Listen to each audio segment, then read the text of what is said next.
So when we talk about worthiness and struggling, especially in the temple, have you had an experience around this? Because it's something that you relate to that you'd be willing to share. Yeah, hand up. I mean, and it's my answer is it's been a painful 25 years. You know, if you've known me since we were married, you would have never known that this is something I struggle with. Being a seminary teacher and a young leader in the church and an entrepreneur, young sales guy. Yeah, name it all. You come across as like the most confident, loving.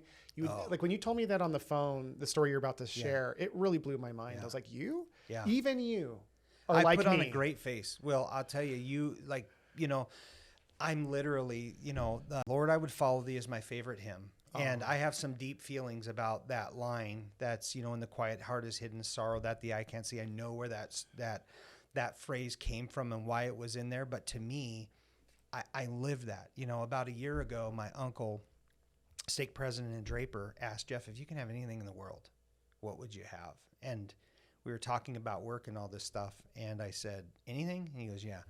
I go, I know exactly what this answer is because I've thought of it a gazillion times. I said, I picture myself laying my head on my pillow and for the first time in my life, taking a big breath and exhaling and feel peace.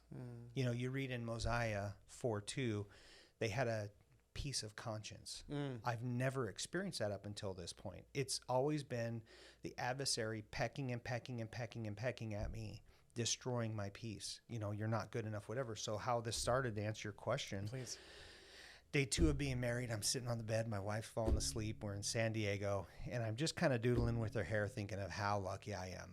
And have you ever had an experience where, something, a thought or whatever, it sounds like words, but it's not words. Right. It's like you're feeling this, but you're hearing it somehow. In your head. Yeah.